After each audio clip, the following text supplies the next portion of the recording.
Trillions of bacteria, viruses, and fungi live on or inside of us, and maintaining a good, balanced relationship with them is to our advantage. Together, they form the gut microbiome, a rich ecosystem that performs a variety of functions in our bodies. The bacteria in our guts can break down food the body can't digest, produce important nutrients, regulate the immune system, and protect against harmful germs.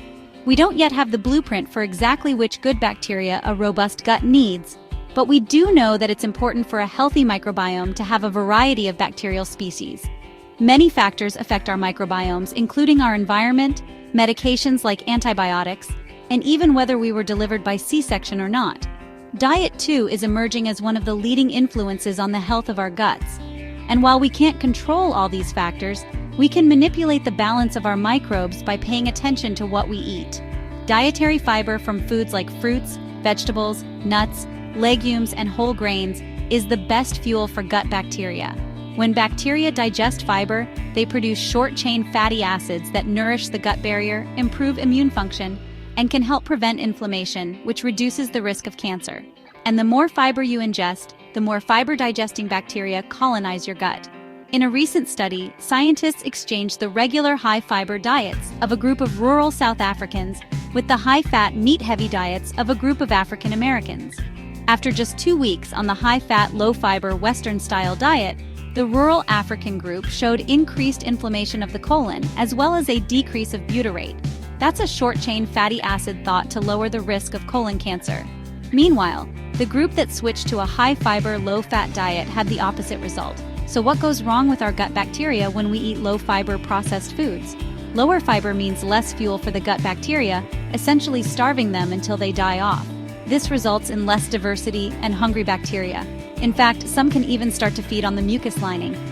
We also know that specific foods can affect gut bacteria. In one recent microbiome study, scientists found that fruits, vegetables, tea, coffee, red wine, and dark chocolate were correlated with increased bacterial diversity.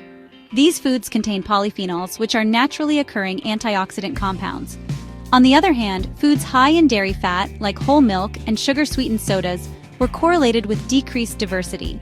How food is prepared also matters. Minimally processed, fresh foods generally have more fiber and provide better fuel. So lightly steamed, sautéed, or raw vegetables are typically more beneficial than fried dishes. There are also ways of preparing food that can actually introduce good bacteria, also known as probiotics, into your gut. Fermented foods are teeming with helpful probiotic bacteria like lactobacillus and bifidobacteria, originally used as a way of preserving foods before the invention of refrigeration. Fermentation remains a traditional practice all over the world.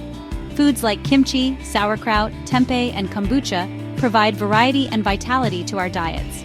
Yogurt is another fermented food that can introduce helpful bacteria into our guts.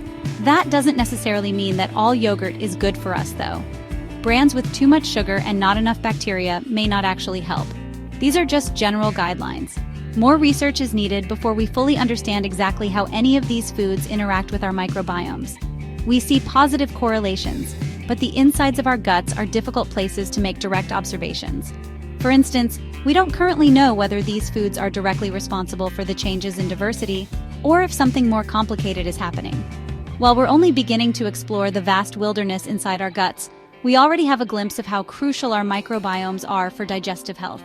The great news is we have the power to fire up the bacteria in our bellies, fill up on fibers, fresh and fermented foods, and you can trust your gut to keep you going strong.